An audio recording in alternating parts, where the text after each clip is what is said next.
It's Monday, and that so happens to be the day that I like to talk about monsters. I'm Geoff Arbuckle, and this is Monster Mondays presented to you by Film Seizure. You can catch new episodes of Film Seizure with myself and Jason Oliver on Wednesdays, but Mondays are for me to talk about monster movies. This week's Monster Mondays takes a look at the 1982 horror flick, The Incubus. The Incubus was directed by British director John Hoff.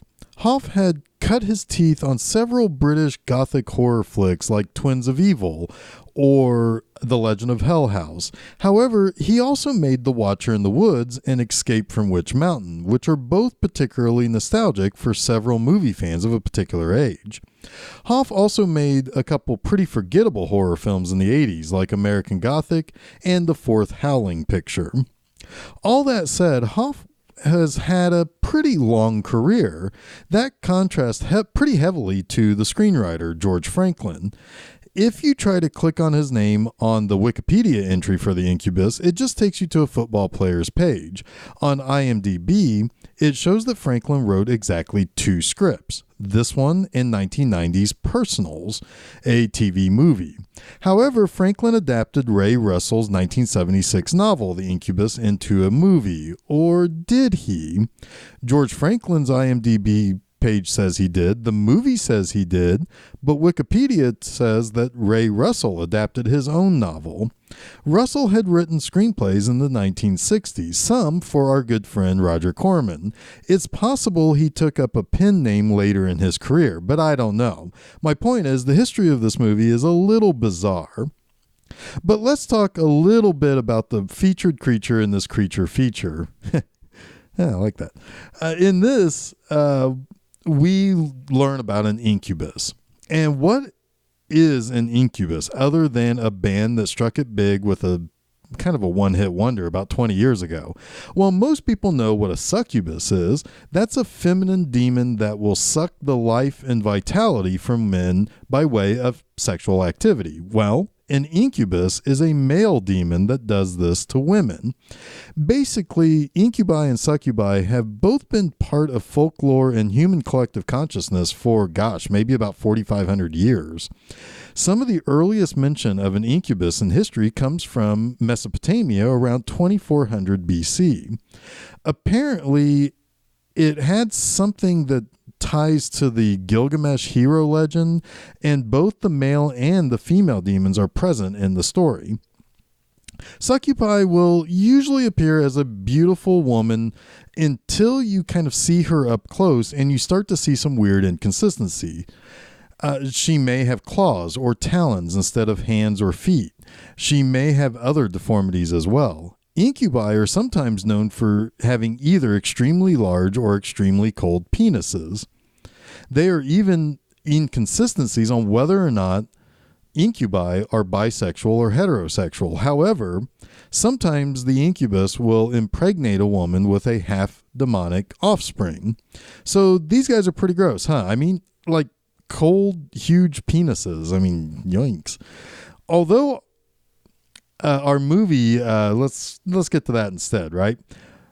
So our movie begins with a young couple at a rock quarry near a small New England town. They are spending the day goofing around, swimming, etc. That night, the boy is killed and the girl is viciously raped. While that is going on, a teenager by the name of Tim is experiencing some weird dreams of what he calls a torture room that wakes him up and causes him to go for walks. The girl from the quarry is taken to the hospital where Dr. Sam Cordell, played by John Cassavetes, comes in to look her over. What he finds is pretty gruesome. Her uterus is completely ruptured and she's in some pretty serious trauma. What's more, there is no trace of sperm. It was a dry intercourse, as he says. So there's no indication of who might have raped her. The boy's body is particularly smashed up with a badly broken spine. So what the town is dealing with is a pretty vicious predator or possible multiple perpetrators. A second girl is attacked at a library and eventually killed by the unseen and seemingly very strong rapist. Whereas the first girl did not have any semen in her vagina, the second victim had a quote, inexplicable amount. Sam believes that the amount of sperm he found can only mean that there had to have been more than one attacker. All the while, Sam's daughter, Jenny, is dating the aforementioned teenager, Tim. The night the couple was attacked at the quarry, Tim was on his walk. During the time of the attack at the library, Tim had just left Jenny's company complaining of a headache and not feeling well. Added to that, there's a subplot with a reporter in this town that is breaking the story about the attacks. She looks an awful lot like Sam's deceased second wife. Sam seems to have maybe something more to do with his second wife's death than he's letting on. Not to mention, he apparently has 2 dead wives. That and Jenny's boyfriend Tim is kind of a weirdo, and thinking that he may be at fault for the killings, but to be honest with you, I'm a little bit concerned for Jenny's well-being. A farmer, his 2 daughters, and their dog are subsequently attacked and all killed. That same day, the lab analysis came back saying that the sperm was different. It moves differently. It's red. And despite all that, it's still Sam's expert opinion that with what he was able to see and what the lab brought back, it came from just one person. Elsewhere, Tim is still running around scared and freaked out. He goes to a movie theater to try to, I don't know, take in a show or something to take his mind off these murders or these visions that he's having. I don't know. There, a girl is killed in the women's bathroom. This time we see the arms of the attacker, and they're hairy and werewolf-like, very creature-like. Laura, the reporter that's writing about the murders, tells Sam that the police are looking for a roving gang of men, but she's positive that it is just one person. What's more, this lines up with some satanic shit she knows about from the town's history. 30 years before, the same types of murders and rapes occurred. They weren't solved back then either. Sweaty weirdo Tim goes to talk to Jenny and says he thinks he's cracking up. I mean, clearly he is. He's got this headache, and every time he has a weird dream, someone ends up dead, and he's beginning to think that he's the killer of these various victims in town. And as it turns out, Tim does have something interesting in his past, but maybe not what he thinks. Tim is not an incubus. He does have premonitions because his mom, who died just before he was born, had psychic powers. This is why he can connect the dreams to the murders. On top of that, Tim's family had a history of being witch hunters. As his adopted mother says, they know how to deal with it, quote unquote, and that lands on the big reveal. Sam tries to induce Tim's dream to pull out the incubus. Tim attacks Laura, but Sam stands in the way and kills Tim with a witch-killing knife his mother gave them. That's when it is revealed that this incubus was not masquerading as a man, but as a woman. It was Laura who was the actual monster. She embraces Sam, and he then sees that Jenny's already been killed by Laura. Now that's one hell of a dark ending. This movie is also, if you couldn't tell by the amount of detail I could go into the plot, quite dense. Surprisingly dense for 90 minutes. In fact, that's going to be the first of 3 things that I like about The Incubus.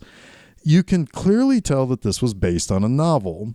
There are a lot of characters, and you get to spend some time with each one. A couple of the victims don't get too much time or characterization, but you still see quite a bit of the scene in which they are attacked.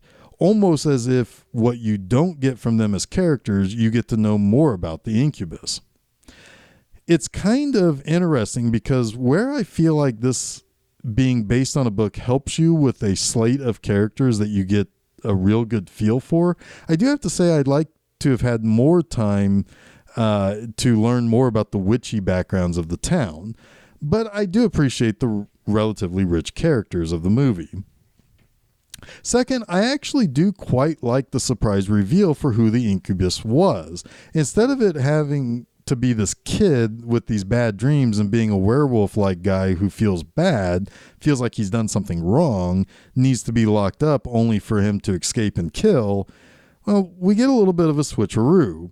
He's not having these weird dreams because he's remembering killing people. He's linked to the creature that is actually someone else. His adopted mother is from a family of quote-unquote witch hunters.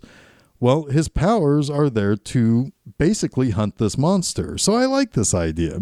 Sure, I can pick apart stuff, how the whole reveal creates a couple more questions, but really, I do like how Tim wasn't the low-hanging fruit of being the monster. Finally, John Cassavetes is kind of brilliant in this movie. Now, stick with me here. I think Cassavetes' Sam is a goddamn creep. He seems overly protective of his daughter, but also admits to kind of pushing her away when he met a new lady after his first wife died. He then maybe was involved in some way with how the second wife died. Like, he tells this whole story about how he's not proud of what he did the night that the second wife died. He's kind of an unreliable hero. He has a major obsession about Tim being the rapist and killer. He said from the very beginning he didn't like his daughter hanging out with him, but we really don't know why, other than he's just being a kind of a generic, kind of narrow-minded dad. Then when Jenny tells him this outlandish connection between Tim's dreams and the murders, he's got a serious hard-on to pin everything on Tim. It's kind of nuts.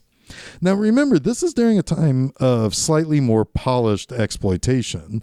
The very basic plot about these terrible murders and rapes in this town is exploitation of that period of time. What's more, you often saw anti-heroes from movies and books during this time. People who may be our protagonists aren't so highly polished and super good. Cassavetes nails this through being someone you really kind of don't want to root for, but are left to cheer on because you don't know who else is going to be able to win the whole damn thing. What I'm saying is that despite this coming out in 1982, this still has a bit of that 1970s dirt on it.